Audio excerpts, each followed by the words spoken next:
all came due at once. Within 60 days, she was virtually broke.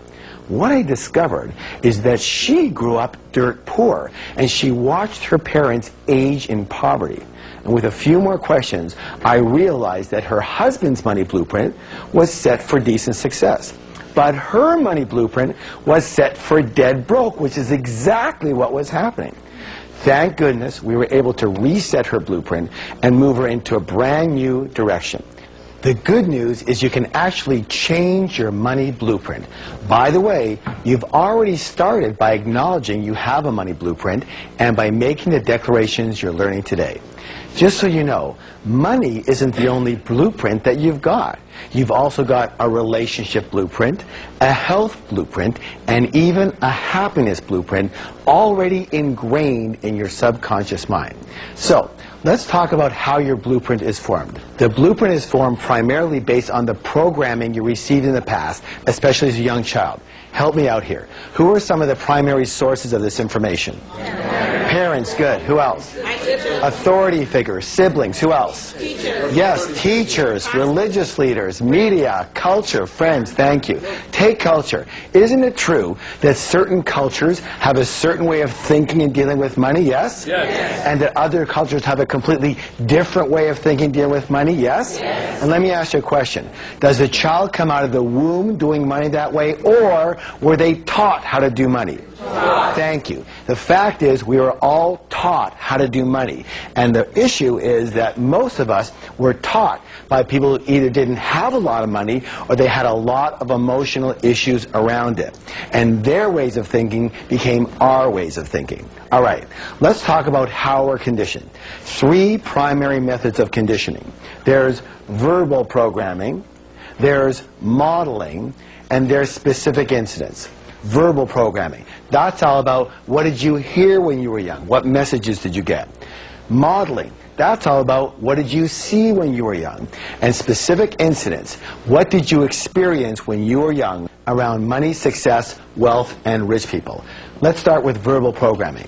What were the phrases or messages that you heard about money and success and rich people when you were growing up? Raise your hand and let me know if you heard this one. Money is the root of all evil.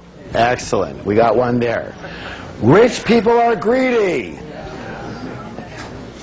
You have to work hard to make money. That's a really popular one. You can't be rich and spiritual. Excellent. Money doesn't buy happiness. Money doesn't bring love. How about this one? Money doesn't grow on trees. And I suppose nobody but me ever heard this one. We can't afford it. Excellent. Want to hear my father's favorite? Anytime I asked him for anything, he'd snarl at me, go, hey, what am I, making money? I used to joke around with him. I say, I wish. I'll take an arm, a leg. I'll take a baby finger, Dad. He never laughed once. Anyway, in addition to the generic messages that we heard, we also heard about stereotype messages. For example, if you're a man, maybe the message that you somehow got was that your job in life is to be a provider. And if you're not financially successful, you're not a real man. Now, whether you became financially successful or not, how has it felt to have that pressure on you? What have you missed out of in your life? Your family, your fun, your inner peace, because of the stress of what you were conditioned to believe about putting bread on the table. And yet, this is simply a blueprint you've been running. With the lessons you're learning in this program, it can change. In my experience, when you've got money handled, it positively affects every other part of your life. How many of you would agree? Now, excellent. So maybe the message you got was, you don't need a lot of money because when you retire, the government is going to take care of you. You know what? Let me say this. Maybe that made some sense in the past, but as most of us know, the government is almost bankrupt, and I suspect that it won't be long before the Social Security bin is bankrupt too. Then what are you going to do? Newsflash, trusting your financial life to someone else is not a strategy for wealth. So, here's a wealth step that will help you change your money blueprint. Are you ready? Ready. First, it's important for you to know that all change begins with awareness. Very difficult to change something unless you know that it exists. I want you to take a piece of paper, and I want you to create a T-chart. Let me show you what that's going to look like. A T-chart looks like this. And I'm going to ask you to write down on this side all of the non-supportive statements you heard or the messages you got about wealth and money and rich people when you were young. All the ones that are non-supportive, I want you to write on this side. Yes? Yes. And then for each one of those, I want you to write a much more empowering point of view. Now, I'm not saying that this is your point of view today. It may or may not be. But objectively, a much more empowering point of view. Let's see if we have some examples over here. Here's a good example. Rich people are what? Greedy. And we can change that to rich people are generous. Here's another one. It takes money to make money. Let's change that to it takes creativity to make money. By the way, just so you know, talk about creativity, people go, that's not true. It takes money to make money. Really?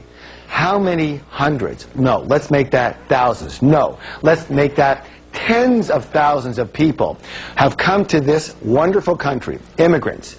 They came with nothing. And in a few years, they're fairly rich. Yes or yes? Yes. They didn't have money. They didn't have anything. It takes what? Creativity to make money. And the next one goes, I'm too old to make a change.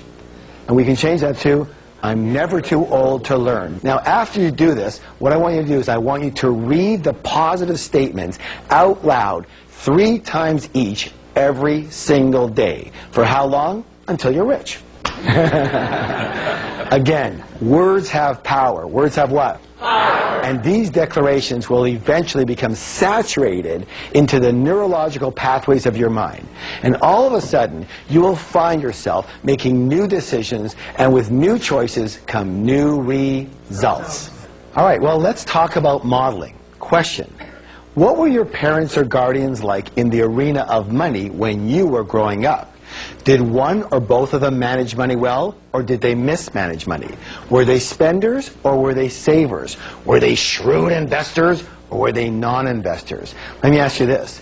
Did money come fairly easily in your household, or was it always a struggle? Let me ask you this one. Was money a source of joy in your home too, or was it a source of bitter arguments? Why are we talking about this? Why is it important? Well, how many of you ever heard the saying, monkey see, monkey do? And of course, humans aren't far behind. So generally, we will tend to be exactly like one or a combination of both of our parents in the arena of money, unless we go exactly the opposite. Now, why would someone go the opposite? Anger. That's right. Well, it depends on how angry you were at them. By the way, if you're a baby boomer or a senior, one of the simplest reasons you may not be reaching your full financial potential is that your parents or even yourself went through the Great Depression. In which case, because there was never enough, you might be a saver or even a hoarder and overly cautious, meaning you probably don't take advantage of excellent opportunities when they come your way. Or you could have gone the opposite route and became a spender. Why? Because maybe the attitude was, hey, it's going to go anyways, we might as well blow it and have a good time.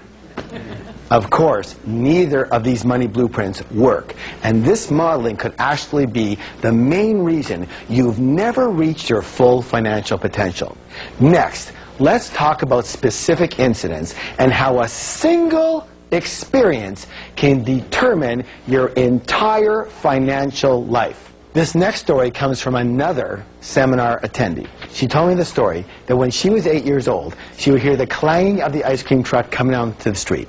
She would run to her mom and ask her mom for a quarter. And her mom would say, sorry, dear, I don't have any money. Go ask Dad. Dad's got all the money. She'd run over to Dad. She'd go get her quarter. She'd go to get her ice cream. She was a happy camper. Next week, she'd hear the clanging of the ice cream truck come down the street.